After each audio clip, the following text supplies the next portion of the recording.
Hey everyone, today I'm going to show you how to make a recipe called 8-ball zucchini parmesan. I started making this recipe a year or two ago because I would get these 8-ball zucchinis in our CSA and I never had them before. I didn't know what to do with them, so I found this recipe and I've stuck with it. It's the only one I've used to make these because it came out so good. And look at these ingredients. Obviously it's healthy, right Jared? Right, it's totally healthy. Okay, so, and it's really simple. I pretty much never have to buy anything to make this. The onions, the zucchini, and the tomatoes are all from our CSA, and the basil's from our garden. So it's pretty easy, but here's what you're gonna need. I'll put the original recipe below, but I always base my amount of ingredients on the size and number of zucchini I have. So the original recipe, it calls for 6 8-ball zucchini that weigh a total of about 1.5 pounds. Well, I have 2 large zucchini here that weigh about 2.5 pounds. So that's how I'm deciding on the amount of other ingredients to use. The recipe also calls for 1 slice of French bread. Well, I never have French bread, so I always just use the wheat bread that we have, and the recipe turns out just fine. So I'm going to be using 1 slice of wheat bread. I've got some packed spinach leaves here. I'm going to be using about 1 cup of those. And then I've got some basil leaves. The original recipe calls for 8 basil leaves, so I'll probably use about 11 or 12. I just picked these from our garden. And then right here I've got 2 very large garlic cloves, so I'll be using those. And then I've got a couple of onions here from our CSA. They come out pretty small, so I'll just be using these 2 somewhat small onions. We're going to need about 1 teaspoon of olive oil, about 1.5 cups of chopped tomatoes, about 3/4 teaspoon of sea salt, and then some Parmesan cheese. I'll probably use about 1/2 cup worth of Parmesan cheese, but you could easily leave this out and keep the meal vegan. But there is the ingredients. I'm going to go ahead and start prepping everything, chop it all up, and then I'll show you what to do next. Okay, so I've got everything prepped. For the zucchini, you just cut them in half. I just cut them straight down through the stem, and then you scoop the pulp out. Here's all the pulp. That's kind of a pain. My hand hurts, but these are big zucchinis, so you do it till it's about a 1/4 inch thick, and then just set it aside in a bowl. I washed my tomatoes and chopped those up. I minced my garlic, and I cut the onions into 4ths, and that's all going to be pulsed together in a food processor in a little bit. Okay, so you're going to need a food processor for this recipe. All I have is this little bitty one.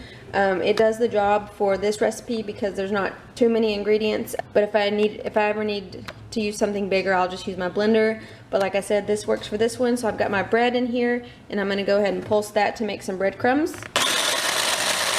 Now what we need to do is steam the zucchini shells.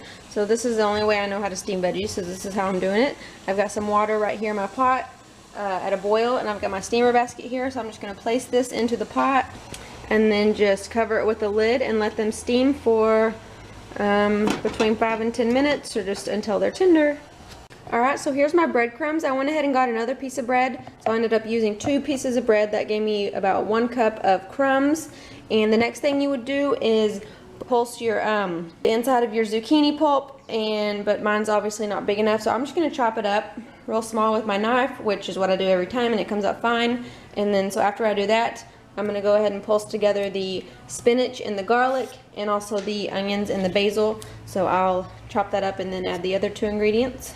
When the zucchini is tender enough, go ahead and drain it on some towels, and then go ahead and set your oven to 350.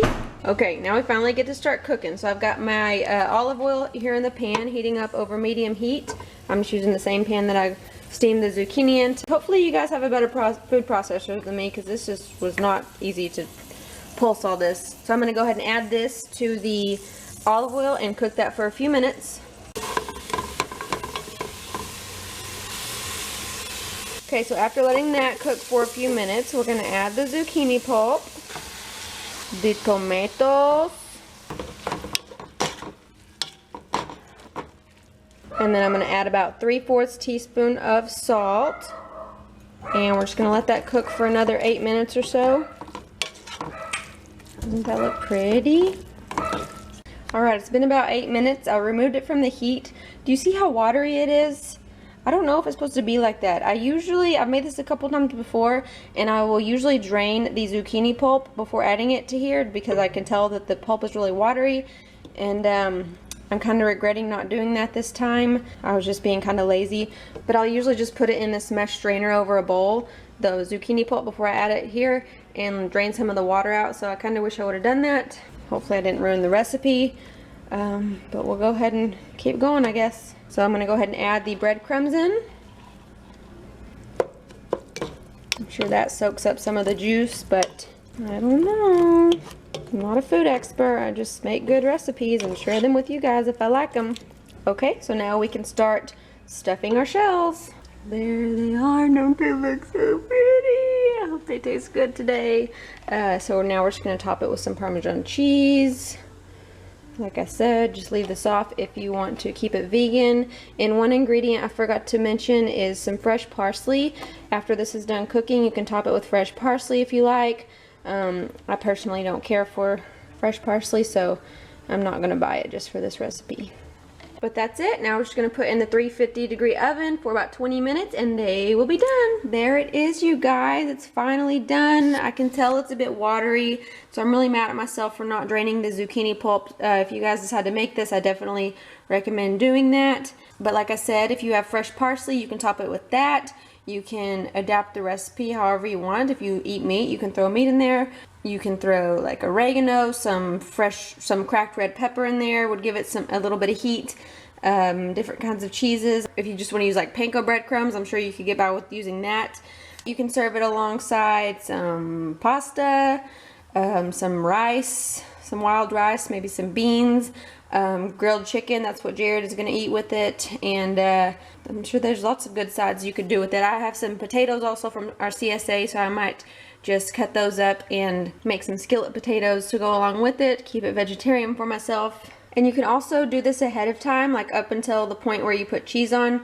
Go ahead and just cover them up and put them in your refrigerator, and then when it comes time to cook dinner, just pull them out, put your cheese on, and put them in the oven.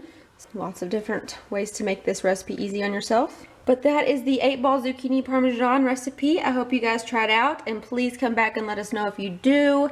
Give this recipe video a thumbs up if you enjoyed it. And thank you so much for watching. I will see you again next Monday.